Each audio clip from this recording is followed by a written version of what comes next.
Bandara ini. Bandara. Ya Allah, lihat nih teman-teman kita. Sampai tidur-tidur di bandara, ya Allah. Pak, ini mereka pengen pulang, pengen bertemu dengan keluarga. Mereka sudah penuhi peraturan dari pemerintah. Bismillahirrahmanirrahim. Assalamualaikum warahmatullahi wabarakatuh. Teman-teman, alhamdulillah hari ini kita sedang berada di hotel untuk menjemput teman-teman kita yang kemarin kedatangan pada tanggal 14 Desember dan hari ini sudah selesai masa karantinanya. Jadi dari tanggal 14, 15, 16, 17, 18, besok 19 ya. 5 hari. 5 hari masa karantina dan di swab 2 kali. Itu membuat teman-teman kita merasa nyaman. Nyamannya di mana? Nyamannya itu adalah teman-teman kita nyampe ke Saudi nggak langsung bekerja. Ke Saudi nggak langsung bekerja dan masih tidur-tiduran, santai-santai. Bahkan ada teman-teman kita yang mengatakan inginnya karantina itu sampai 1 bulan. Masya Allah. Karena beda ya, berangkat ke Saudi itu kan mereka pengen bekerja, tapi kalau pulang ke Indonesia mereka pengen karantinanya cepat-cepat. Kenapa? Karena pengen berjumpa dengan keluarga. Di belakang ada pesawat. Teman-teman, pada kesempatan video kali ini saya ingin membahas peraturan pemerintah yang membuat sengsara teman-teman kita terus. Kenapa kita harus ungkap? Kenapa kita harus suarakan? Karena teman-teman kita banyak yang mengeluh. Ya, banyak yang mengeluh, banyak yang komplain ya dengan peraturan pemerintah. Khususnya gara-gara kemarin 1 orang kena virus Omicron katanya di Wisma Atlet dan petugas Wisma Atlet di situ Wisma Atletnya di lockdown selama beberapa jam gitu katanya. Dan banyak teman-teman kita yang ngantri di dalam bis sampai berjam-jam ya. Dan bahkan di bandaranya itu antrian begitu panjang. Coba bagi kalian yang punya akal sehat, semoga ini didengarkan oleh Kementerian Kesehatan. Yang punya akal sehat itu di mana? Mereka teman-teman kita di karantina di Wisma Atlet itu untuk menghindari penyebaran virus COVID-19. Tapi secara tidak langsung mereka di bandara dibuat antri, dibuat bertumpuk-tumpuk, dibuat berdesak-desakan di dalam bis lama, dan di pesawat juga tidak ada social distancing. Di sini logikanya di mana? Di dalam pesawat sudah tidak ada social distancing. Nyampe di bandara mereka harus mengantri lama, berdesak-desakan, berdempet-dempetan. Ya, berdempet-dempetan, dan itu potensinya untuk penyebaran COVID itu sangat besar loh. Tapi kok pemerintah nggak mikir di sana? Teman-teman kita malah justru ngantri buat masuk Wisma Atlet semakin lama. Ini malah karantina ditambah menjadi 10 hari. Ini gimana gitu loh? Nggak nyangkut banget di logika untuk mempercepat penyebaran COVID-19 di Indonesia ini. Kita apa ya? Kayaknya kurang sepenuh hati, masih setengah-setengah. Sekarang banyak teman-teman kita itu, ini fakta ya, fakta di lapangan. Banyak teman-teman kita yang katanya karantina 10 hari, tapi mereka baru 5 hari sudah dikeluarkan. Ada yang 6 hari sudah dikeluarkan. Kenapa? Karena Wisma Atletnya katanya penuh. Kemudian antrian bis-bis itu belum bisa masuk ke Wisma Atlet karena Wisma Atletnya penuh. Ini harusnya pemerintah bisa mengantisipasi. Kalau memang pemerintah tidak siap untuk mengkarantina teman-teman kita, ya nggak usah tambah sebab menjadi 10 hari toh. Bukannya teman-teman kita itu sudah divaksin 2 kali, ya. Udah deh buat pemerintah yang sudah divaksin 2 kali dan sudah negatif COVID-19, udah karantina. Kalau mau dikarantina, karantina 3 hari, 5 hari, udah kan. Kasihan loh pemerintah kita, ya. Pemerintah kita semakin anggarannya semakin banyak untuk penanganan COVID-19.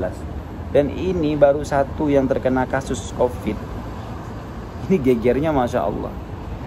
Ya, sampai Wisma Atlet ditutup, sampai yang sengsara ini ribuan orang loh. Ribuan orang yang sengsara.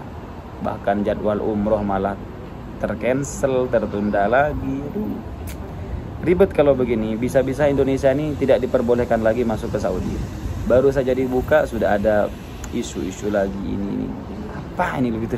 Kok nggak habis-habisnya? Bahkan kalau saya baca nih, saya baca di komentar, di berita-berita di YouTube, orang-orang sudah pada bosen, bener. Orang-orang sudah pada bosan.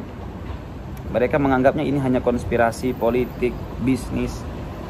Coba teman-teman, setiap ada berita virus COVID-19 di YouTube ataupun di website-website berita-berita tertentu, itu pasti hanya hujatan kepada pemerintah. Yang ada itu cuma hujatan, ramai banget. Dan barusan saya melihat informasi di sini teman-teman. Ini keluhan dari teman-teman kita. Nih, teman-teman kita, apa kata mereka? 2 hari 2 malam di dalam bis, nggak makan nggak tidur.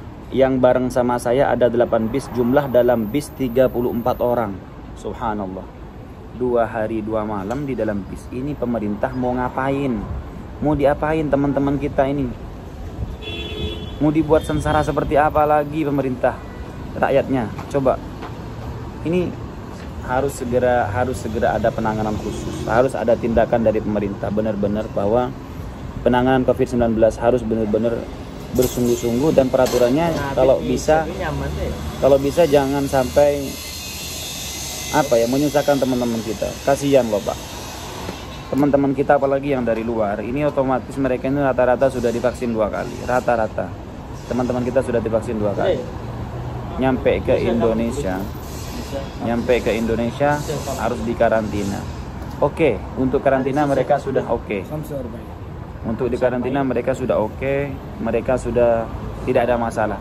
Tapi yang seperti ini, 2 hari 2 malam di dalam bis, nggak makan nggak tidur. Yang bareng sama saya ada 8 bis, jumlah dalam bis 34 orang. Nih, ya. Dan ini fine. Coba lihat ya teman-teman. Ini teman-teman kita yang sengsara. Ini teman-teman kita yang menderita akibat peraturan yang tidak jelas. Hanya gara-gara 1 orang yang kena Omikron, ribuan orang seperti ini. Oke, kalau peraturannya itu tetap menjaga social distancing, menjaga jarak, kita oke-oke saja. Tapi ini malah menimbulkan kerumunan loh. Nih, saya kirimkan lagi, saya tunjukkan lagi buktinya. Nih ya. Nih, coba bisa lihat. Tuh, tumpukan teman-teman PMI kita yang pulang. Lihat ini. Ini pemerintah pengen segera menyelesaikan COVID, apa pengen menambah COVID? Nih, ini orang-orang tidak ada social distancing di bandara. Tuh, kalau yang pakai uang ya cepat. Tuh, lihat. Tuh. Ini keluhan teman-teman kita. Ini ada yang tidur juga nih. Masya Allah. Ini dia. Lihat ya. Sampai yang di bandara ini. Bandara. Ya Allah, lihat nih teman-teman kita. Sampai tidur-tidur di bandara, ya Allah. Pak, ini mereka pengen pulang, pengen bertemu dengan keluarga. Mereka sudah penuhi peraturan dari pemerintah. Harus vaksin 2 kali, harus tes PCR. Nyampe ke Jakarta harus seperti ini. Di mana hati nurani pemerintah kalau seperti ini terus? Kenapa saya bersuara sekarang? Karena banyak komen, banyak WA, banyak DM, banyak inbox masuk ke saya, minta tolong diangkat berita ini. Beneran. Banyak teman-teman kita yang nelpon, ngirim video yang seperti ini nih, banyak nih. Coba lihat. Kasihan loh Pak mereka. Ya Allah. Coba Gil ini kirim lagi ke saya Gil, mau ditaruh di sini gitu. Di grup. Kirim ke saya. Di grup. Kirim ke nomor yang satunya ke Amzam itu. Jadi kita mohon kepada pemerintah, udahlah. Coba gini aja deh. Kita pengennya itu, siapa dokter yang mengatakan bahwa itu kena virus Omikron, coba itu diinvestigasi. Beneran nggak itu kena virus Omikron? Beneran nggak itu kena COVID-19? Coba jangan sampai ada oknum-oknum yang bermain di dalam ini loh gitu. Kasihan rakyat, itu kasihan. Dan rakyat sudah mulai bosan banget. Rakyat sudah mulai bosan. Coba di luaran, di Indonesia itu banyak acara-acara, banyak orang berkerumun, itu tidak ada masalah. Tapi kok peraturannya makin kesininya makin ketat. Tapi sementara orang-orang berkumpul, orang-orang demo, orang-orang berpesta itu masih ada. Ini kan ada setengah-setengah. Jadi setengah-setengah pemerintah menangani COVID-19 ini. Jadi saya mohon maaf kalau bukan saya menyerang pemerintah, tidak. Tapi saya ingin pemerintah ini mengawal kasus COVID-19 ini sehingga teman-teman kita ini tidak terlantar lagi seperti ini. Tidak menyengsarakan teman-teman kita. Kasihan Pak, beneran. Mereka ini dari sini sudah taat peraturan. Ya, disuruh social distancing. Disuruh vaksin dulu. Disuruh tes PCR, mereka bayar tes PCR, nyampe ke Indonesia gara-gara peraturan yang tidak jelas seperti itu malah menimbulkan kerumunan. Bisa jadi mereka terpapar COVID-nya ketika mereka berkerumun di bandara ataupun di Wisma Atlet. Dan saya juga banyak dikirimin video-video, ternyata di Wisma Atlet itu banyak orang-orang yang jualan, pasar di situ juga ada, toko-toko juga ada. Banyak orang-orang berkerumun di situ dan tidak ada social distancing. Jadi semoga video ini bisa mengetuk hati pemerintah, bisa mengetuk hati para pejabat agar lebih memperhatikan nasib teman-teman kita yang pulang dari luar negeri. Ya, itu saja mungkin video dari saya. Insya Allah nanti kita akan berjumpa di video berikutnya. Semoga bermanfaat. Sampai jumpa di video berikutnya. Wassalamualaikum warahmatullahi wabarakatuh.